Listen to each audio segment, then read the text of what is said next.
thanks. Yeah. Oh, right, that's all right. Just fucking kick off and we see what goes, you know? Happy days. So welcome to the Centre Stage podcast, dude. Yes, welcome, Thank mate. you, This is thank you. Kid B, James. Is it about to change as well? The name? Yeah, You're going to announce that now, or do you want to keep it a secret? Good over the can of worms now. Kind of transitioning from Kid B.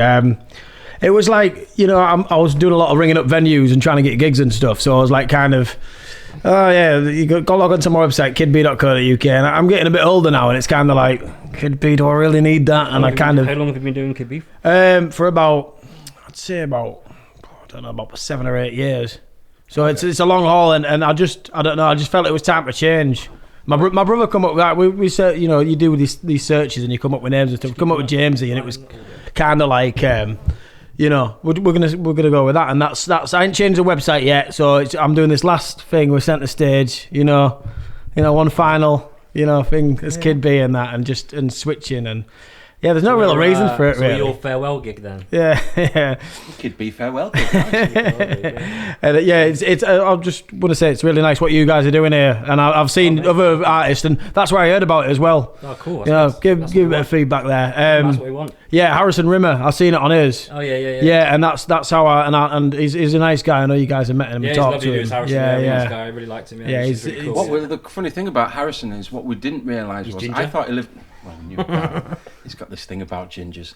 But what I didn't realise was I thought he lived in York. So when I reached out to him to play, because during lockdown we did these live lounges. So there's a thing called Lockdown Live Lounge, which I pretty much ran. And obviously Harrison did a couple of sets, and then when I reached out to him, and he's just like, "Yo, I love this idea. Get me on. I'll do it." And then I'm just like, "Oh, brilliant! Right, so we'll get you on this date, this." And so we got him all in, and then next thing I know, where did he say he lived? Over near Blackpool. Fleetwood. Fleetwood. Is that where he is now? And that's where he's living. Right. And I didn't realise Yeah. this, so we were just like, "Oh, so you're just coming over." You know, to do this not gig paid, for us all the way from Fleetwood. Yeah. So it's absolutely brilliant. He does, and he does get about a bit, does Harrison, doesn't he? He's doing like, is he Germany at the moment or somewhere? In Germany? Like yeah, I'm pretty sure that's what's going Shout on. out to Harrison if you're in Germany, dude. Hope you're having a good time. Does he checking in? We've had some technical issues today. Well, I say we. I mean. Yeah, I've sorted it all out. Yeah, I just set the studio up. It's fine, you know. All we have to do is, it's goddamn software. But you guys are artists yourselves, right? So it's not just about me; it's about everyone here, isn't it? Just like you guys, who does the writing, who does the singing, guitaring? Is it A bit of both. everything? To be honest, Rich has a lot more time on his hands to write music.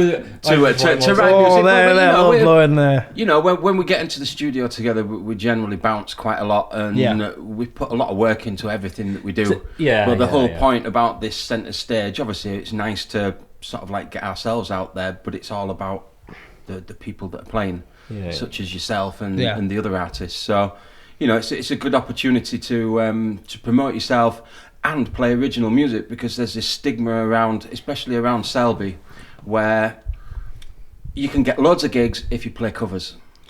And obviously we want to, not that we're saying covers are bad, we're just saying it's stopping it feels like it's stopping people who do their own stuff from coming out. So we're we've created now a nice, warm, relaxing environment that people can come to with a nice audience, a receptive audience as well.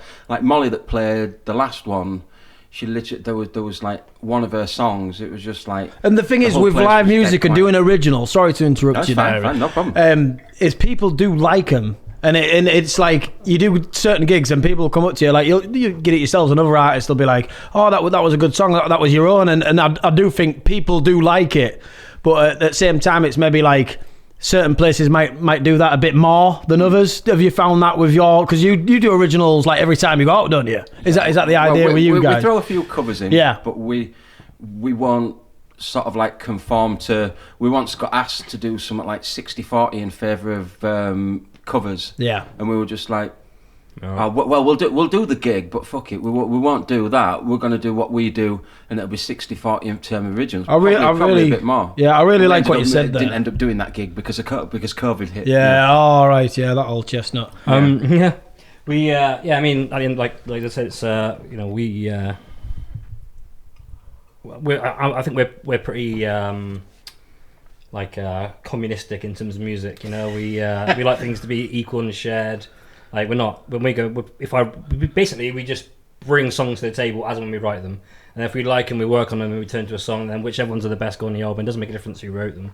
Like everything's essentially, as far as I'm concerned, 50-50 because that's what we do. Do you scrap any songs? Do you get to a point? Yeah. Wait, 75% through or something like that, and you think, you know what, this is shit. Change it. Yeah, we've never gone. I found like over the years I've done like I don't know, maybe 5 or 6 shit albums that I've just trashed, or I've just I've performed and I thought, you know what, I'm not going to perform that anymore because it's not as good as my new stuff. We spend a lot of time on the same songs, so we don't really like.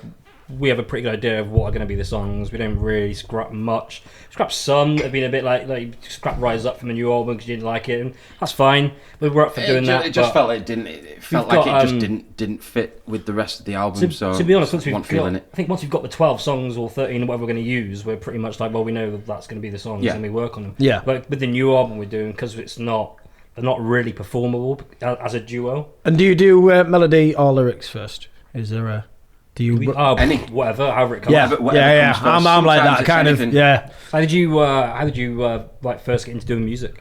First get into doing music, I was a rave MC. Right. Yeah. What year are we talking? Well, going back to producing, Dan CJ. I don't know if you remember that. You're about the same age as me, aren't you? Computer program, basically, like one of the first producing programs that was out. It was just a drag and drop sort of jobby. What's it called? Dance EJ. There was hip hop EJ, trance EJ. There was a set of them. I remember something like that for the PlayStation called Music, where it was already like written similar Music 2000. And you used to just drop them in where you wanted. You can interchange them. So there are all these options of stuff that was already noted. Yeah, a real similar thing. Yeah. So that was kind of like the first, stage for me to produce it. I remember. I don't know if it was actually Music 2000 or something else. Remember Music 2000? I remember getting that from the game shop. Yeah. When you could rent stuff out and that. Yeah. Back in the day, and back in the day when you could go to Blockbuster and get video. So bad accents. I miss those days. Jamaican Yorkshire. Miss those days. But I remember making this like it was like a and it was like some shitty bass. And my brother just turned his head and he looked at me and he was like, "Did you make that? That's fucking awesome." And then from there I just got that buzz to make stuff. Yeah. And then it was like I didn't do any producing out for a while. I left that. I'll say I weren't a producer at 12, 13, but obviously kids are nowadays. It's bonkers, isn't it? It's because it's so everyone's at it, aren't they? So easy now. It's accessible. And you got things like Splice where you could just say, "I'll have that chord, Yeah, creativity done, gone." I get really offended by those ones. The ones that are like. They're like, in the studio, stuck making chords. You can buy this plugin and we'll make chords for you. Like, what's the fucking point? Yeah, it's sick. What are we talking about? The point is to make it yourself. You can make complex chords. It's like, I know I can. You do it for me. We got obviously with this next album, we've got a classically inspired piece. It was kind of written about 3 years ago, something like that. 4 years ago. About 3 or 4 years ago. Yeah. It's got no lyrics, no vocals whatsoever. Is it just an instrumental? Just instrumental. Wow, that's good. You don't hear that. Like I hear an instrumental now and again. Obviously, because like I've told you just before the podcast, I talked about me doing a few more covers to get more gigs. And one of the things is like using covers as a basis to do that. So that was kind of the thing, I think I started out playing covers when I first learned how to play guitar. One of my friends played this particular song and I was like in awe at him, just going, I want to learn how to do that. And then I learned how to play guitar. And then I obviously started off playing cover songs. Then obviously a few years later ended up kind of like writing my own stuff. I think there's a lot to be said. We talked about just gone off track there a minute with what I was saying, but going back to instrumentals, what you're talking about, doing, I think I took us off. You changed something up. I know, you just did it. I took us off there. And I'm taking us back. I'm taking us back now. I was watching. We're on the road. Took a wrong turn. I was about instrumentals. So they pop a lot on my Spotify now, and I actually enjoyed just listening to instrumental, like instead of vocal, just having instrumental. I think that's a lot. That's quite missing in a lot of music. You don't everything you hear as vocals and got everything on it. I know it's not the top 40 or fucking mainstream music, but it's still good to listen to an instrumental. We we did it because we were like at the time both listening to a lot of Classic FM for whatever reason, and we were like, "Fuck it, should we make a classical piece?" And I had this like hip hop beat, on a different tune that I was working on that's long gone in the past. Yeah, and so we were like, "Fuck it." I remember one day we just sat in the studio all day and just made this classical piece. Yeah, and they kind of sat around as we started because this was before we were like NA, right? So we were just fucking about together, like not fucking about, that shit. But and yeah, so we were just dicking around in the studio and we ripped this piece. So then when we came to the new album, we were like, well, should we like rectify El Clasico? And we did, and then we remixed it for the new album. It's the last track on the new album, and it's just different. It's just different. But all the songs. Yeah, I like that. I like that about it. That's good. We don't want to we want to just make music because we've got dance albums to come. We've got like 5 or 6 dance. Yeah. Well, he does his like half of the songs are a bit more kind of old school, hard housey, trancey. Whereas I watched a minimal techno ones. YouTube video. I think it was about 4 days ago, and it was it a timeline or something you were doing with the guitar? Yeah, that's a brand new song. Was that the dance?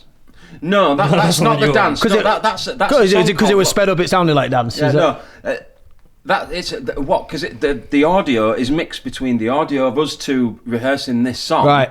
And then it jumps into a track called Locked Up, which is going to be on the new album. Cool! Adventures. It sounded good. It's just basically a lot of the songs are just from what we both wrote in lockdown.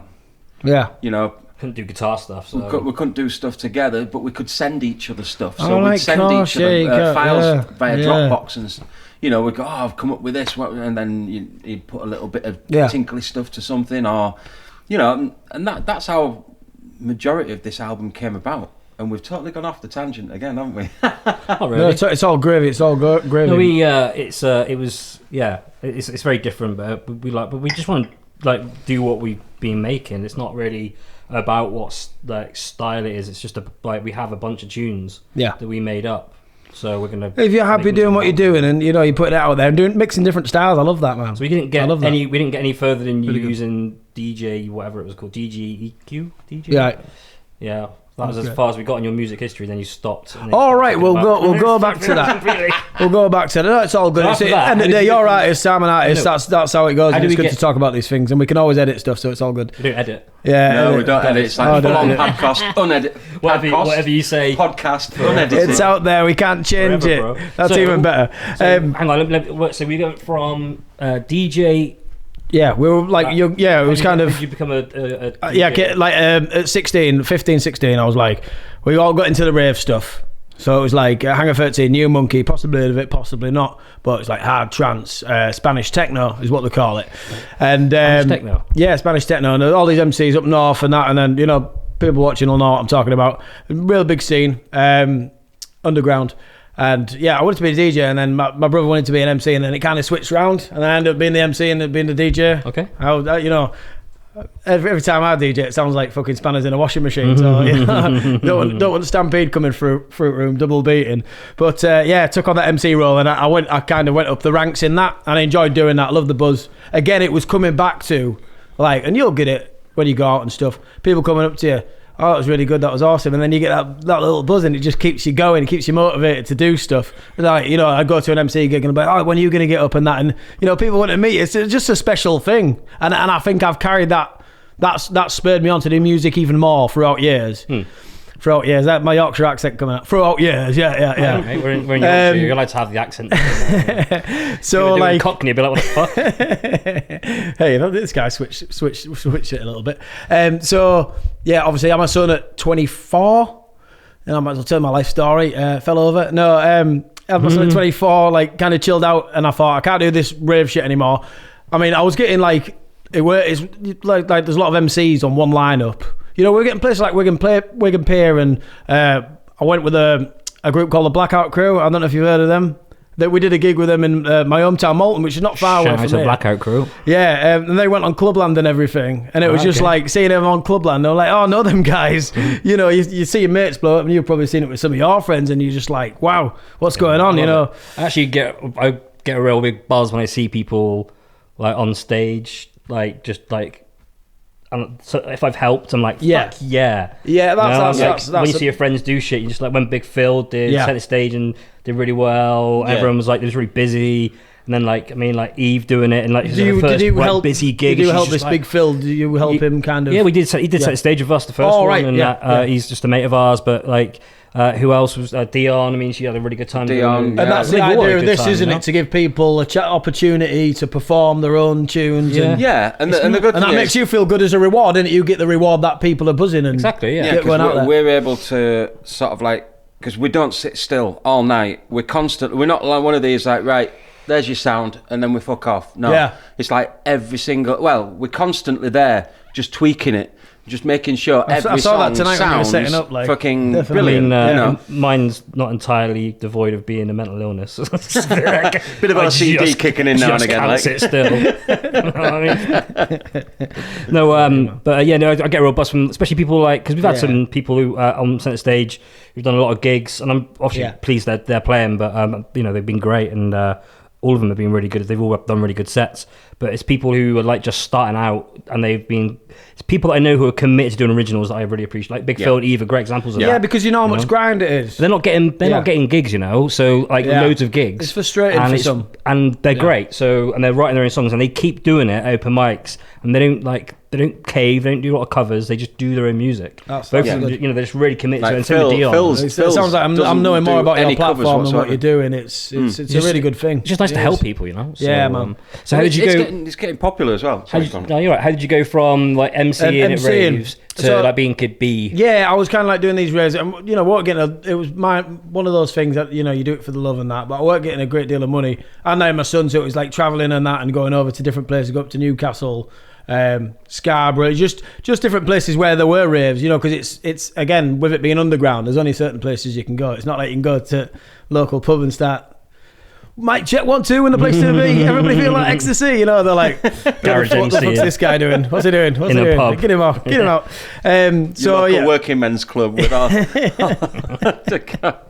big fish, little fish, cardboard box and all that. And it's like, I got to a point where, like I say, I couldn't do it anymore. And I remember coming back, because I came out of retirement. I retired for a little while, and then I had my son. Everything slowed down, and then I was like, I started on FL Studio at home. Because I was at home all the time. I weren't going out and doing gigs or anything. So I started on that, and I thought, yeah, it's okay and that. And then, like I said, I came out of retirement to do another rave gig, and I remember coming back, and I got back early hours at morning. 4 o'clock at morning and that, and obviously raves, the late gigs. They're you finish it, you walk out at 6 o'clock at morning, and the rest. And I was coming back. I remember going around Lidl with my missus, and I was like, make it like just absolutely just when you're trashed and you just don't feel great. And she was like, oh, what's wrong with you today? And I was like, fucking $1 million question, love. You know what I mean? I'm absolutely hammered from last night, and I thought, then I need to stop doing it. And I remember our lass's dad. Hello. I remember our last dad saying, where's the money? You're not making any money for it. And he was obviously looking after his daughter, and I respect that. And it kind of put alarm bells in my head, and I know it's not about the money and stuff like that, but at the same time, he had a good point. It kind of, it's one of them things where it's... I was getting paid enough to get there, travel and back and that. But it's really difficult to make money through saying hello, sorry. It's all right. That's the when you're giving up your time and that, when you got a kid at home, it's kind of like, I need to prioritise things correctly. Like we were saying earlier, like before in the green room about having kids, it's that, like you got, it's someone you got to look after. You can't just get it right for you. Don't be messing with Dodgy's controls. Yeah, the amount of time it's taken me to sort that fucking thing out. But yeah, going from there, it was kind of like I got my feel for FL Studio, and I was like, thinking I was fucking master producer. Thinking you were Dr. Dre. Yeah, something like that. And I actually recorded my first song through a microphone on the laptop itself. So it was nice. Straight into the laptop. Yeah, man. Yeah, absolutely. Magic. High-end. And you never guess what, they actually played it on BBC Radio York, my first ever song that I did. And with it being shit, I was like, what's going on? Must be clutching at straws a bit, but it weren't the worst song, it was just the quality You know what I mean? So that's maybe why I played. I had a few stints with BBC Radio York after that. I had a couple of songs.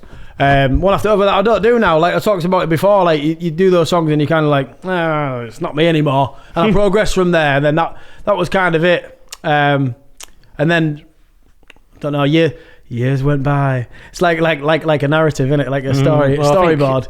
And years went by. And then I did a few little bits of Radio York. And then I went to a competition in 2018 called Open Mic UK, and it's quite a good competition, you know, for people out there. If you want to get up, and if you got a little fan base, I think that's one of the things about it. It's you got to have a fan base to do it. It was kind of like you've got quite a few followers on your Facebook as well, haven't you? Yeah, do you use Facebook a lot? I use I find like Facebook at the beginning was a really good promotional tool, but now it's kind of getting like everything is paid.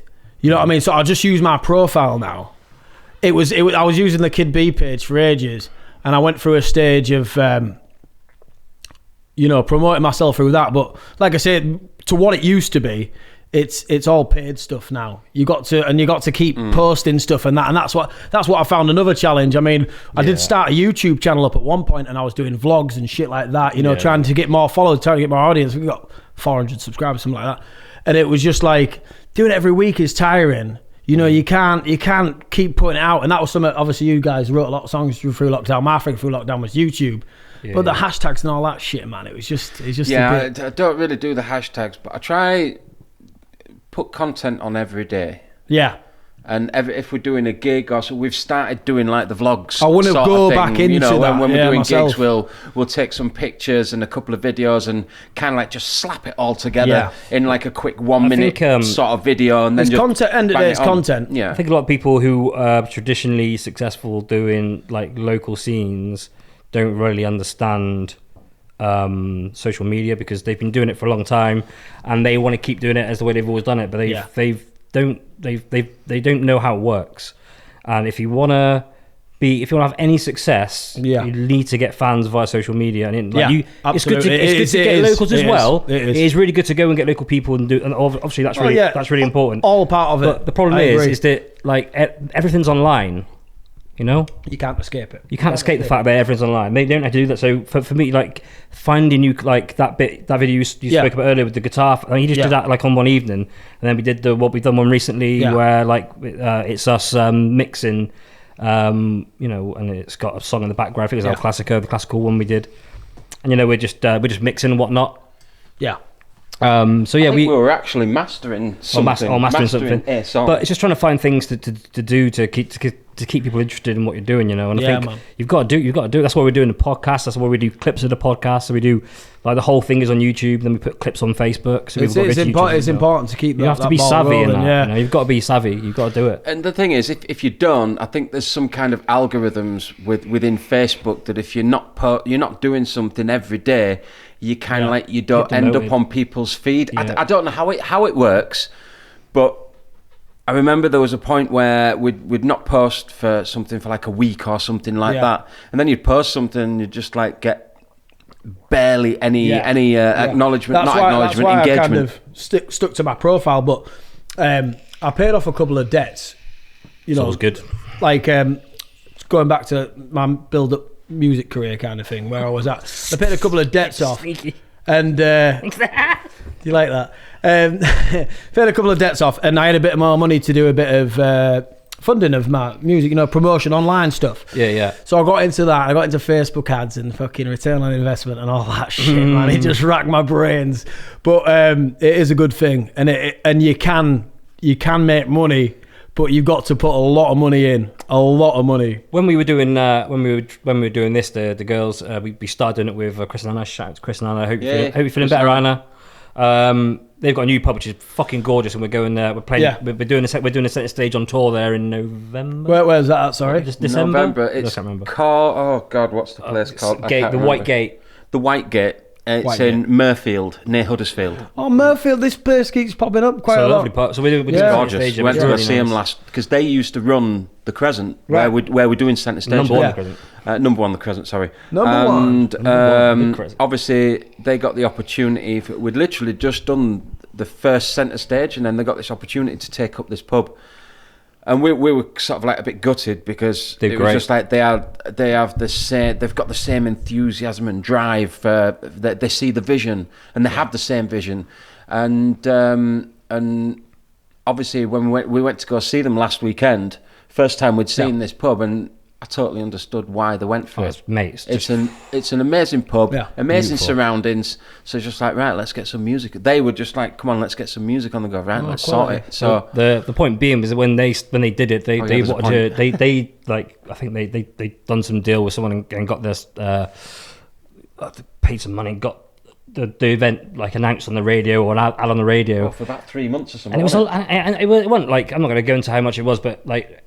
The point being was that it would have been cheaper and better just to buy some boosts on Facebook for your posts. Yeah, a for boosted £25 or whatever it is for a few posts. You get boosted, it goes to thousands of more people. Yeah, like no one listens to the radio. Like adverts come on, everyone tunes out. Like if it just comes in your feed because Facebook make it, like then people just see it. Yeah, you know? It's like sticking things to people's doors, but like digitally, and like people just see it in their feeds. Like it just makes more sense. So I think the thing I found is that people really got into the fact that we're like posting videos of people, and when we do this at the stage, we record it all and we mix it. So I spend like hours. I spent hours and hours and hours. Recorded at the gig. Everything's recorded. We're gonna have my last brings the camera and we record like 3 Let's full. Not fuck it up then. Well, if you see her filming instead of taking pictures, then like that's the one when you got to switch on.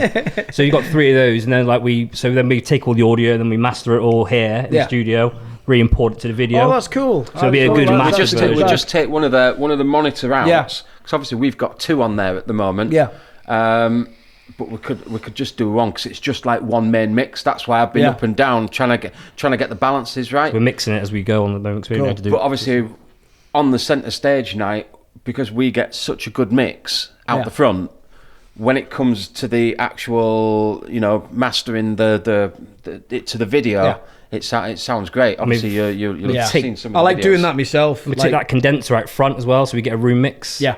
Oh, that's cool. So we've got a room mix that I stick either side to give some ambience, and then that's just a dry mix. Because that's just a number. Cool. That mic right now, on there, it's literally less than a quarter on the gain. Yeah, the sliders are all the way down. Yeah. So less than a quarter on the gain, and these 2, because these are just directional, these 2 are on about maybe 2 o'clock, something like that. Sorry, audience, this is really a boring topic of conversation.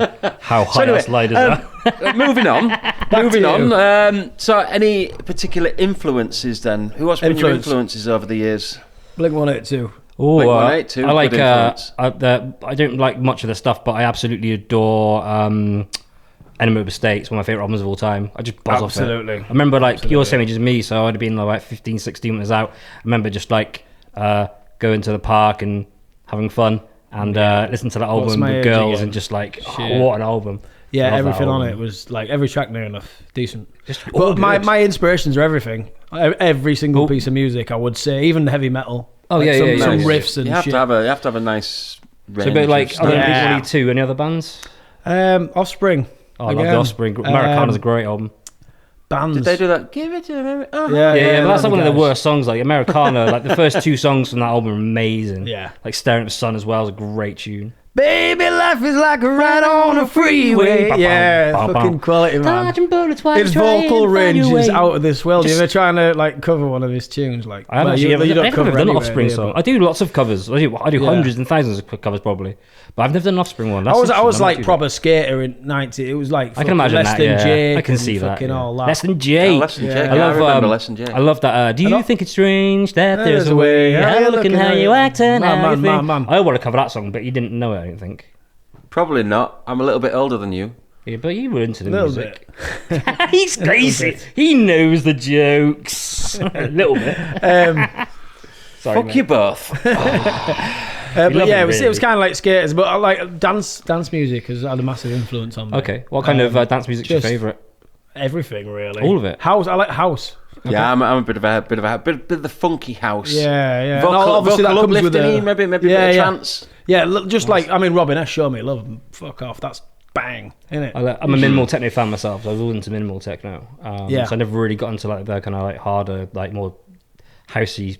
I had quite a few friends who were like, well, acquaintances who were house DJs. I went to a few of their nights to support them. It was all right, but I always liked the dinge of the back. In underground clubs, like minimal techno was always shoved at the back somewhere. So you were like a dirty little cavern in the club, like underground. Like no one was there. There's about 8 of you there, and you're just like making friends. And it's just, I loved something about the dirtiness of it. It was just. And you can that the irony of that is you can hear a lot of. There's quite a few bits of minimal techno kind of bits and pieces throughout this new album as well. Yeah. Oh, cool! Cool. I like that mixture. That's good. And we've done it with like our vocals, so it's kind of like it does sound a bit like our old stuff, just with not much guitars. But we've got a lot of guitar going through it, but not the same way. But yeah, minimal techno is a big influence. I'm a massive Radiohead fan. So like when they released like Amnesiac and stuff, and they started going into like the more dancier stuff, Kid A, I was like buzzing. I was like, this is amazing. Like that really got me into minimal techno because it's so like different and like especially Kid A. It's really. I like stuff that's different, like yourself. I mean, but more the commercial side. I do find myself like steering towards pop and shit like that. But it's like Daft Punk. That's my bag. It's just out of this world. It's different. Eiffel 65. Eiffel 65. Just like Blue. Straight away. Where the fuck did that come from? Where did that idea come from? Just bang. Just different. Just wow. Just it's a head turner. It just gets you thinking. It's like when Garage came back because of like basically. Garage is another lover man. That was always like underground until what like. Yeah, that was basically it. Like that made it hit the mainstream. Yeah, because it was never something I was aware of until that song came out. I know it's about everywhere still, isn't it? Garage. I like Garage. I've got a lot of time for Garage. Like it's cool. Didn't really like So Solitary that much, but like there's some cool tunes like I'll Bring You Flowers in a Pouring Rain. Yeah, that's class. That great class, tune. Absolute class. I think that's the beauty of the technology we've got today because you've got access to literally everything. Yeah. I don't think there's anything much that's really underground anymore. No, it's all there for everyone to see, innit? But then again, sometimes that's not a great thing because you have to filter through all the shite. Yeah, I agree with you on that. Like, I do like the idea of Spotify, like it, because I've got to share a family plan, and it sends music to me. It creates playlists for me that I like, and it creates playlists from artists that nobody's probably ever heard of. Have you ever heard of Grizzly Adams? Probably not.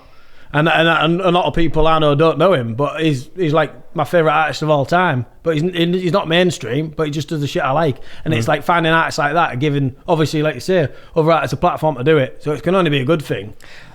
Well, again, it depends on what way you're looking at it. Like, it is good for that, but then again, like because of that, no one gets paid. So. This like the stream payments you're talking about. Well, yeah, I mean that's where everyone listens to music and artists don't get paid for it. Yeah, so the money side of it. That's a different. I think we've talked about this on a previous podcast, but it's worth talking about. It's right. It is definitely worth talking about because it absolutely stinks for the artist to climb the ladder and do that. Spotify are making fucking millions upon millions. They've only got to increase paying fuck all. They've only got to increase like the percentage by like a fair amount. To make it fair, that's it. Yeah, they just got. I agree on that side. They just got to pay their shareholders a bit less. Yeah, and they can pay the artists more. But they won't look at Radio do Player. You get a song on. If a song's being played on Radio 2, I read something the other week. Couple of pence. It was like 50 quid. You get a load for Radio 2 per play on radio. So all you need to do is just write a fucking brilliant Christmas song, and that's it. That's your retirement fund. I mean, what was it? Slade. What was it? So here it is, Merry Christmas.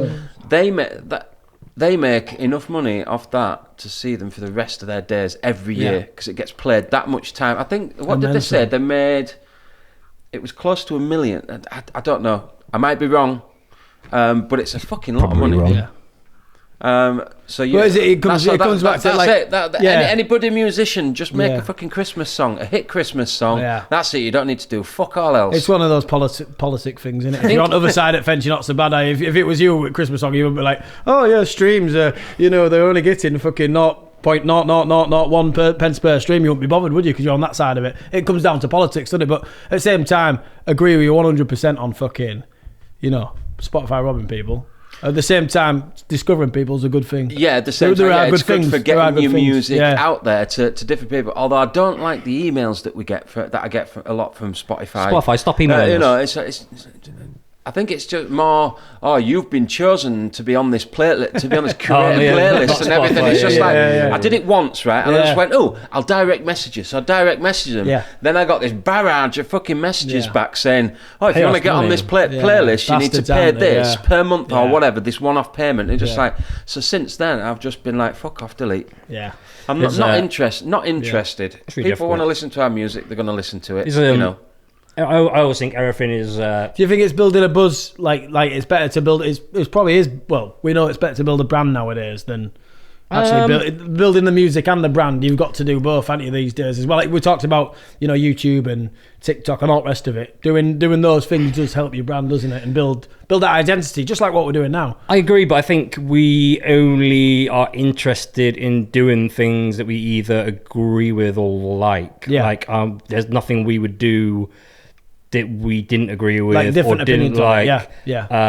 Just because it might get some more followers. Like we're only interested in doing shit we enjoy. Yeah. Like if we didn't enjoy doing this or making the videos that we make or making the music we make, we would stop instantly. Like if we'd try and turn the corner to do something different. It's all about being yourself in it, expression in it. That's what it comes down to. We're not bothered about it. I don't think about it at all. Like how many followers I've got. I don't care. I like putting the content out. If people watch it, awesome. If they don't, nothing I can do about it. Yeah. If there's something we're doing like terribly wrong that can improve it, then sure we do. Like we've done that with everything. Like both of our albums have gone through like 3 or 4 iterations of mastering because we got better at mastering or mixing as we went along. Yeah. And then we went back to original mixes. By the time we got to the last song to mix, and we were like, that's so much better than the first one. Scrap it, start again. You know what I mean? And then record and process. We're not. We're just gonna keep doing things until we're happy with them, really. And I think. We're not really bothered about like a brand. We just want to do our thing, Yeah, we just want to do what we like. But I get what you're saying. Because obviously there'll be bands and stuff who go to gigs and sell merch. I got a friend at work. He's into the hardcore stuff. I'd sell merch. He sells a lot of merch and shit like that. And it's I'd sell merch. No, I'd be for it. Why not? Who cares? Yeah, this is if I enjoy making them. You need to have a bit more of a fan base. Hence. This is where you kind of like you need the followers to sort of spread the word, etc., etc. But to be fair, most places we go. I mean, you'll have probably done a few gigs. Hence, you've got quite a lot of followers. Yeah. You've probably got more followers than us. To be fair, so you go to gigs and you get your followers to follow us. You gain more followers. You know what I mean? Yeah. You get more people to follow your Facebook page and your Instagram. When I did when I started funding myself through marketing. I was kind of like doing, you see, like, I don't know if you go on, your Instagram, you see something come up, it'll be like a roll for a video, and it'll be like, swipe up, listen to this song now. And I kind of did those sort of ads. So I did a couple of ads on Instagram, a couple of ads on Facebook. And I kind of like narrowed Morocco down because it was cheap per clicks. So I just targeted Morocco because it was cheap as fuck. And then all these Moroccan people that messaged me, your music's great and all this. So I'm talking to all these guys, and I even did things like I had this symbol. I've still got it now on my website. It's like a fucking peace sign with headphones on, which I designed myself, and that was going to be my kind of brand sort of logo thing. And I put like the Moroccan flag on it, and everyone was like it a bit more, you know what I mean? Like feeding them a little bit. Get into that Moroccan market. Yeah. My son was taking a piss at me. Rightly so. I would take the piss out of you too. There's gonna be a statue of you in Morocco and all this. But like fuck's sake. And then kind of smallest statue ever. I did find myself getting nowhere fast because of like. And it's funny, I talked to a lad who he owns a guitar shop in York, fixes guitars and stuff. Can't remember his name off the top of my head, but we talked about like the creativity side of it, like music making, and then marketing. And it is two different things. The creative brain, it's got to be a lot different to market. I'm not one of these computer jobbies. Like obviously with studio making and that, but hitting numbers, return on investment, fucking marketing strategies and that. It's a whole different ball game, man. I can never remember which side is which, but obviously it's the left side and right side brain. I can never remember. Is the left side creative? Left side, the softer. I can't remember. Anyway, so whichever one it is, I think I'm like fully immersed in that side. And I'm absolutely shit at anything like that needs any sort of right side brain thinking. Whereas like Dodgy's quite good at that shit. He's also creative, don't get me wrong, but he's much better at the right side life shit than I am.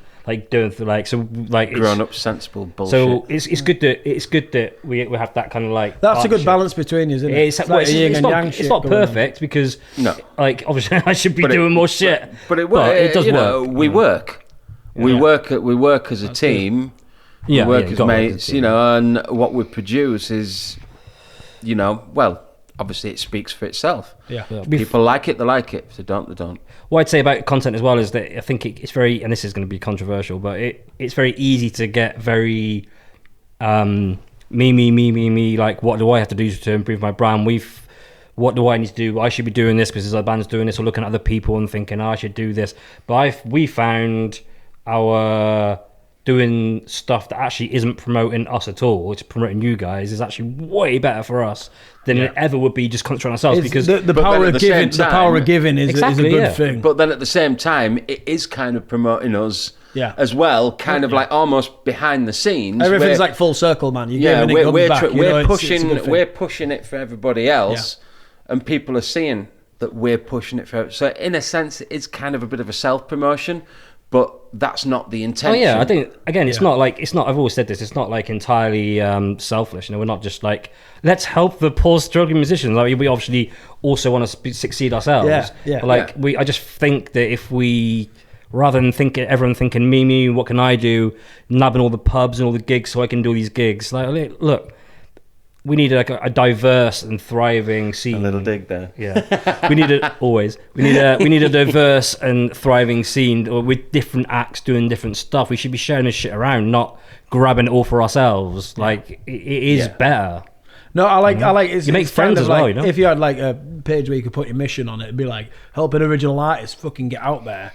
And we're talking about covers and how a lot of people do covers, and that's all pubs and bars are looking for. I don't think it is, though. Maybe not. Most. Sorry, not bars and pubs are looking for. Most. Kind of like they've put it out there so much. Now that's what they search for, isn't it? I disagree. I don't think it is that the pubs want that. I think it's that the pubs think that's what the people want. Yeah. I don't think the pubs care either way as long as they get people in. And I think people will come in to see original music. I think it's just a matter of having somewhere where people can go. And kind of like doing the right kind of sort of promotion as well, not sort of like the day before. It's just like, got this live band on tomorrow night. Well, nobody knows about it. Nobody knows that there's live music on. You've got to sort of like start sowing the seed like a long time before. I mean, we kind of started late with this centre stage because we were kind of like. We've been busy. We've been busy, and we were sort of like waiting for a confirmation off a couple of people. That's another thing. Going back to what you said before about doing it in your own time and doing it your way. You're not forced to put content out. You're not forced to do it. You're just doing it your way. I'll totally get that, and I respect that about. It's difficult. It is difficult to do, but you have really got to promote well, and you'll know this as well. Like that's what Duzzy was saying. You'll know this at your age with kids. You can't just. If someone messages you on Wednesday and says, I'm playing Friday, you can't do it. You got shit to sort out. Yeah. Especially with kids, you have to have about 3 months fucking notice. You need to have these things in people's diaries, it's organised. So that's what we think. Like, for us, it's just like, music is liked by everyone of all ages, so make it as accessible as you can for everyone. We'd love to have some younger people on, so if there are some younger people who play music, get in touch. Yes. Because we'd love to have some younger music on. But, that's what we're trying to do. I mean, when you messaged us, it was kind of out of the blue. It was just we were in the studio on a Tuesday night, We just played some of your tunes. Yeah, like, do it, get in. Plays different, let's do that. And that's what we want. We want people coming to us and saying, can I come and play? This sounds ace. So, and trying to sort of like keep it fairly sort of like local. Obviously, you're in York. Yeah. Local enough, I suppose. Local enough, I suppose. Local. Well, yeah, it is because it's kind of like in the area. Yeah. We need more people. So Selby people, if you know people, put them in touch, please. Yeah, it's only going to work if people come and play. And it's what we've noticed as well is each time we've done it, like all the artists, like we haven't had any artists that have just come and just done the set and fucked off. Yeah. Everybody's hung around for everybody's supported each other. Yeah. That's what we want. And then at the end of it, everybody's like chatting. The last one we had, they were all like chatting to each other, networking. Mingling. You know, and that can only mean great things moving forward. Yeah. That's what we want, so people to keep doing that and keep supporting each other, and then there'll be a network of people who are doing original stuff and supporting each other and giving each other opportunities. If you can't do a gig, I know so-and-so, and like we got a gig down the road, and we're like, Molly would be great for that gig to open for us. We've got her coming to open for things like that. Like, I've got this gig, you could, you know, things like that. That's what we want. We want people to be helping each other out, and I think there's such there's so much ego and stuff around music and arty stuff where people are just me. I really don't think that's the way forward. I think the way forward is like helping each other out, for fuck's sake, Yeah, supporting each other out as much as possible, as much as you can, really. Yeah. We'll help people out all the time. We want to help people out. Like, if people say, I've got a gig, I haven't got a PA, can we borrow a PA? Sure, we'll do it. We'll help you out. We want to help people out. Nice, if we got a gig somewhere for them, like, I haven't got a PA, or I need an amp, we can lend them the Fishman, Like, if we can get people out doing gigs, like, fucking great. Because we want there to be a scene, because it benefits us. Yeah. Because we can play gigs then in our local area. So you want there to be like, people come into these things, Yeah, it's a really good thing, really positive. I mean, this place where we're playing next week, the Red Line. Shout out to the Red Line in Hambleton. Not tomorrow. Not tomorrow. That's centre stage next week. So tomorrow we're playing this gig in Red Line in Hamilton. It'll be in the past. Now they've had obviously they have quite a mixture of artists and bands and stuff, and they're not afraid to put anybody on that does the original music. No, not so. It's good. Obviously, they know what we're about. To them. They know that we're like mainly originals with a few covers thrown in, and they've still gone. Yeah, we'll have you come and play. Because the customers that go in there, they like the live music. They're not just after one particular thing. They like the variation. Yeah. So, cool, I'm kind of looking forward to it. And if they're like you, like you or anybody else, like myself, or somebody who's doing original, if they're like you, they'll come back, and that's a good thing. I mean. And talking about on a podcast, I mean, you just mentioned them. It's like, if you're promoting this shit, and their pub's been on a podcast now, it's like it could benefit them. It's all full circle, man. It's good shit. Yeah, and obviously, again, it depends who watches the podcast, but they've been going pretty well. The content on the Centre Stage YouTube channel, which is kind of obviously linked to the Natural Antagonist one, the amount of videos, the content that's in there at the moment, and people keep going back to it, and so when we get people booked on like yourself, you've gone and had a look at these videos. What's the podcast like, and everything like that. So it's just great, and I guess you're learning stuff like as you're doing it as well. And fuck yeah, like when my new we remember when we did the first one, and we had to we had to go to mix it, and I was like, shotgun knot. And when we came to mix it, and I think he did two of them. He was like, "You can do the other two." It's just so bad listening to your own voice. Just like, I remember he did it to me. I spent like an afternoon in there trying to mix. I was like, how did you come up with the idea of doing it all? Then how did you meet each other? Is that like? Well, I met him in a dark alley, and he may or may not have drugged me. And then he made me joined it, and we're still here. No, we knew each other because through Nat, wasn't it? Through Nat, yeah, our friend Nat, and shout out to Nat, who she's a good friend of both of ours. We were in a cover band together. We had a really cool cover band. That ended because of COVID, and then me and Dudsy had at that point been in a different. Well, basically, you came to my wedding and played with Nat, and kind of started talking to you, and Nat was like, you two would get on. And then we saw each other a few times, did a few bits like mixing and stuff, didn't we? Yeah, you came and helped us like with the harmonies. I think that was the first one before we actually started getting into the music. You came and helped us because obviously I used to play guitar and Nat used to sing. And then Rich came along and helped me with some backing harmonies. I hadn't really sung before. And just fucking great, okay. And then all of a sudden we kind of like clicked and then started writing music. Cool. Just kind of like not as anything really, because I was in a band at the time, and I think they're the best situations out there when something just kind of flows together. You don't mean it to happen; it just kind of happens. It didn't flow together. We had to. He was in a band. He was in a band. Yeah, I was in a band, and then obviously that band sort of like disbanded, and obviously I sort of like started doing something with the drummer. Yeah, which Big Phil. We mentioned Big earlier. Phil, shout out to Big Phil, and then obviously Rich came in. Yeah. and then obviously that disbanded. I'm not going to go into details. And obviously we were just like, well, you know, because at that point... You were ready to give it in, weren't you? I was ready to give it in. Really? But then... Not music as a whole? Not music as a whole. Just the whole band thing. Band thing, yeah. But then, obviously, I was in a really kind of like creative point in my life. Yeah. And I thought, I don't want to stop doing this. And we were creating some great music. Yeah. Writing some really good songs. So it's just like, fuck it, come on. So me and Mitch just carried on. And then obviously 4 years later, here we are. And obviously now we're doing podcasts. Nice. With second album, we've got the third album almost. All the songs pretty much there. Well, we've got about 20 songs, something like that, cool. to sort of like pick from. Maybe a bit excessive, but yeah, we're not gonna have. We're definitely gonna be having to get rid of some of them. Yeah, but I'm like that with like kind of like doing my new album, and I've got maybe about, I don't know, maybe 15 songs, but I'm like say narrowing it down just that little bit more. Yeah. You got to keep working. You keep working on them, and then filter them out as you're going along. Because end of the day, you know, you're still working on the songs, and you're still learning stuff about your recording process, your mixing techniques, and everything. Going back to like the name of Kid B as well, like this kind of albums, like kind of marks the end of a new beginning, because there's a bit of rap in there as well, like on the new album, and it's kind of like that side of me is going. I'm still going to have it because I think it's cool to have little rap bits. You know, you'll have like your verse, chorus, verse, and then like maybe instead of a bridge or whatever, you do a little rap bit and it's cool. I know Michael Jackson used to have a lot in his songs. Dodgy's a big fan of the rapping interlude, aren't you? You like a bit of an interlude of rap. Yeah. So we're trying to get him to songs.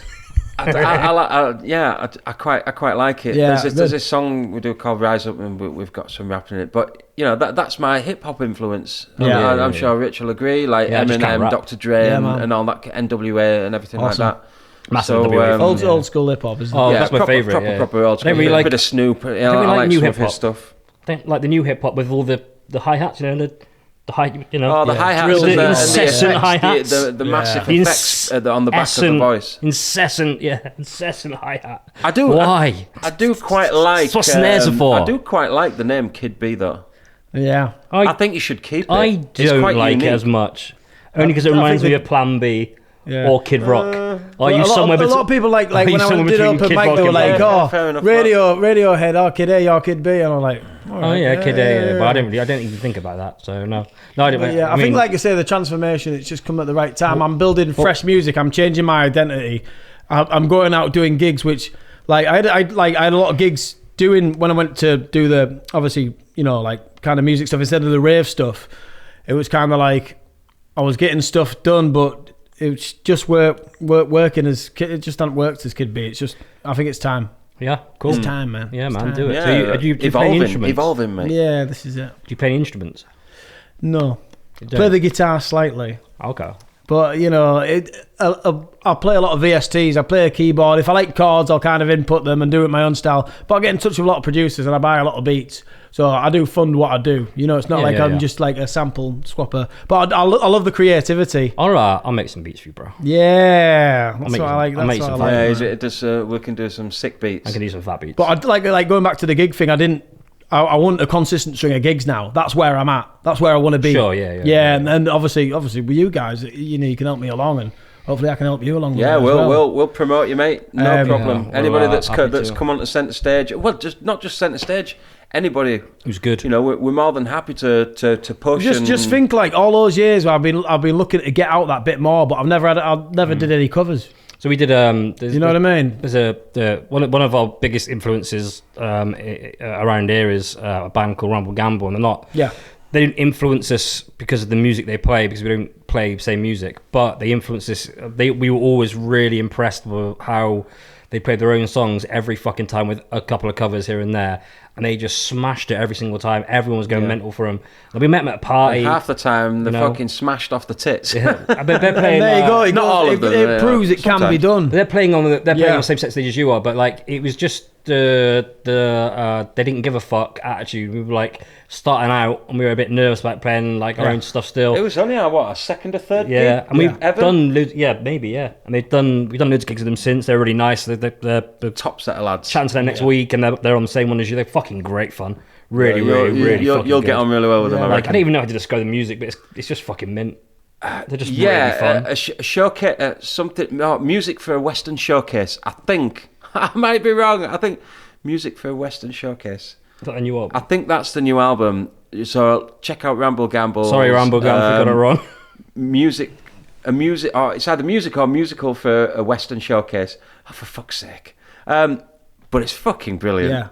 Yeah, it just takes you on this journey, and they do have their own kind of unique style, and it's really nice to listen to, and they're just really good live. Yeah, really good live. Yeah, but that's but yeah, they were awesome, and but they're like a band who really kind of gave us the confidence to we just like fuck, they could just bosh it every time. We're going to do originals. Oh, we're going to do that as well. We're not going to we're just going to do what we want to do. It's kind of inspirational, isn't it? Yeah, when I messaged you says, what do you want me to put in the set? Do you want me to do some covers? I'm just like, well, you can do all originals if you want. I'd rather you did all originals. You jumped on the chance.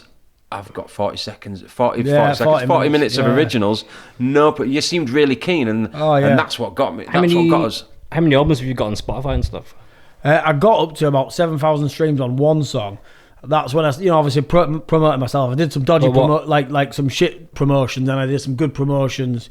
But the numbers, I mean, I get people back every week, but not like loads of numbers. Just maybe about, I don't know, 10 or 20 streams a week. I know that's whatever. But you're not a superstar yet. Yeah, again, the switching, like my marketing strategy now is when I get a bit more money behind me, I'm going to fund it properly. I'm not going to do it myself. I've got somebody to do it for me who knows what they're fucking doing. Yeah. So that's what I'm moving on to next. That's the kind of next chapter for me, to get someone to promote it properly, and that's where I'm going with it, man. And nice. I like the positive vibes. The question actually was, how many albums have you got on Spotify? Albums. If you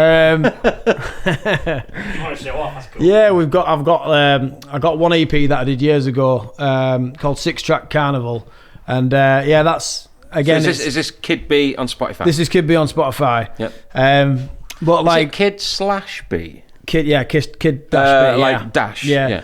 Like other Spotify stuff though is quite embarrassing. Like, because people will ask me if on Spotify, like you guys asked me tonight, and it's like a lot of the mixing and mastering I was still in learning process. So you'll have like a fucking drum coming out of one ear, like. When it shouldn't be, and so that's again going back to that other identity. When I switch, I'm going to switch over my music distribution to a different distributor, and I'm going to do just everything Jamesy. It's changing everything I do. I don't want to be identified as that Kid B because of the rap stuff, and just literally shift, big shift. Cool. That's so we ask this question to everyone before we finish the podcast, and it's. If you, I love this question. If you were if you were stuck on a desert island with any musician forever, it can be a dead or alive person apparently. Although I think that's a bit of a cop out, but yeah, who would it be? And why? And why? Obviously. Well, any musician, any band or music. Anybody. No, it can be a band. Yeah, why not? What? But you're stuck on a desert island for the rest of your days, and that's basically that's what you're going to be listening to. You got a set of headphones, some monitors, a Mac. Yeah. Maybe Cubase if you're feeling like us. And just this guy. Not listening, actually there in person with them. A few instruments, and they're there with you to spend eternity. It's a very good question. We've had some great answers. I don't think you'll get one off so me. No pressure. But I don't know, personality. People are different personality-wise, aren't they? This is it. You got to think. It's not an easy answer, so it's a thinker, because you got to bear in mind that you got to part with them as well. You know what I mean?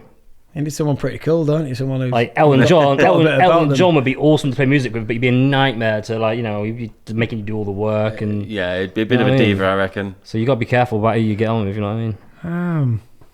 It's a very good one. I'm gonna start the countdown clock if you're not careful.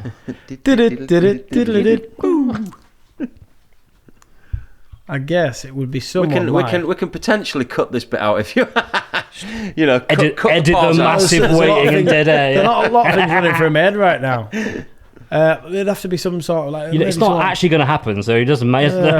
I'm just trying to think of a decent answer. Get someone like Bob Dylan. I don't know, someone who's good at songwriting, so I could just fucking jam along. That's it. Like Dre just producing music. Yeah, a lass called Dion Sturdy Clown. She said her dad, which we thought was fucking brilliant. Like he's a producer, and they play music together all the time and that. Actually, I've got a good answer. Go on then. It's a lad I used to be in a duo with. Nice. And he's called Alan. And Alan. he was a fucking... We'll have to get him on because he's brilliant. He's brilliant. Does his own original stuff. Yeah. He moved to Hull, did a nursing thing, and we kind of went from our duo to nothing. But we get along like a house on fire. Cool.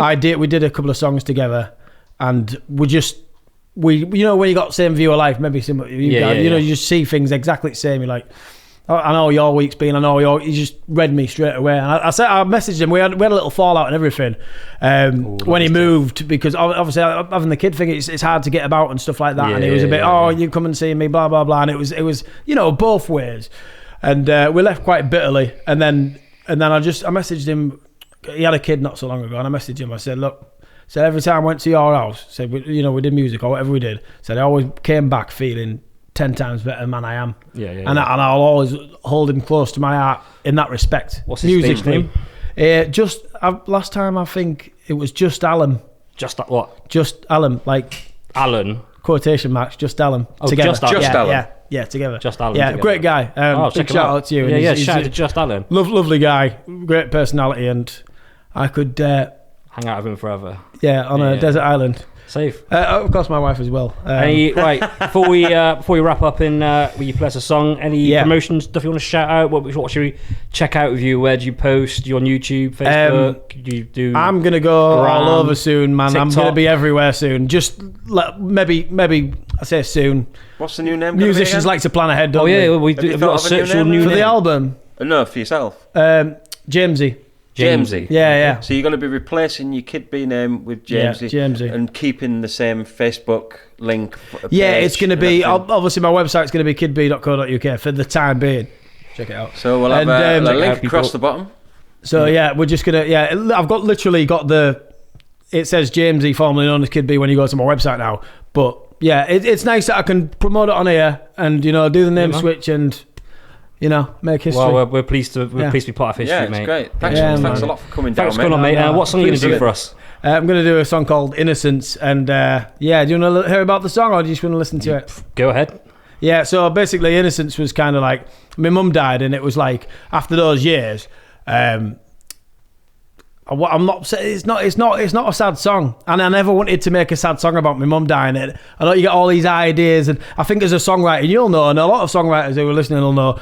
When you first start writing songs, they're depressing as fuck. Yeah, because you write from emotions and shit, and then you learn that coolness as you go along. I've never written a happy song in my life or anything. They're all fucking miserable. It's like anti this, anti-government. Yeah, I was like that though. I did a lot of anti-establishment. But when I write happy songs, they just come out as "She loves you," every single time. Whatever I do, so it always ends up being even the most happy song that he ever wrote, which was called 1999.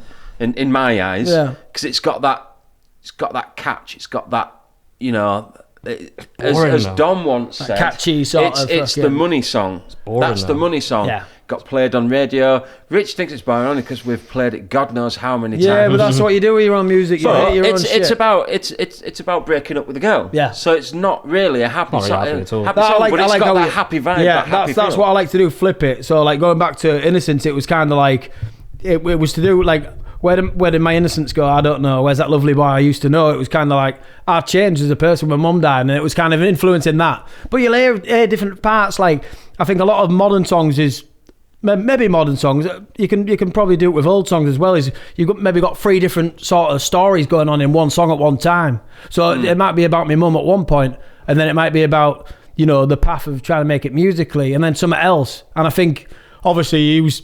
Oasis do it a lot where they sing about something, write about something, sing about something, and you're kind of like, so that was about, no, actually it's about, no, because it keeps the listener guessing, and I think it's a good thing to do with music, and that's what I found works for me. Cool. But it's kind of like, hasn't worked for me before, but I've gradually built it up over time and just become that person. Cool. And obviously that's Innocence, and nice. Enjoy it, and it goes down everywhere I've gone. People seem to enjoy it. And they asked for my Spotify last time, and I was like, Go on there. You know, because it's all, because I do want to keep everything as professional as I can on Spotify now, and that's why, again, it's the name change. You know, to be honest, I've figured out the name change talking to you. I was kind of like, is it the right thing to do? And then you're like, I like it, and my brother was like, no, you should definitely change it. And then other people were like, oh, you should keep it. And I've actually come to the epiphany of. Jamesy, it works, Jamesy mate. boy, Jamesy boy. Well, fucking shit could like be currently, but very soon to be Jamesy. Thanks for coming on, mate. We appreciate it. I can't wait to hear your song. And we'll see you soon. We can't wait to have you on centre stage next week, pal. Absolutely, look forward to it. Check them out, people. Thank you. Yep. See you soon, mate. See you in a bit.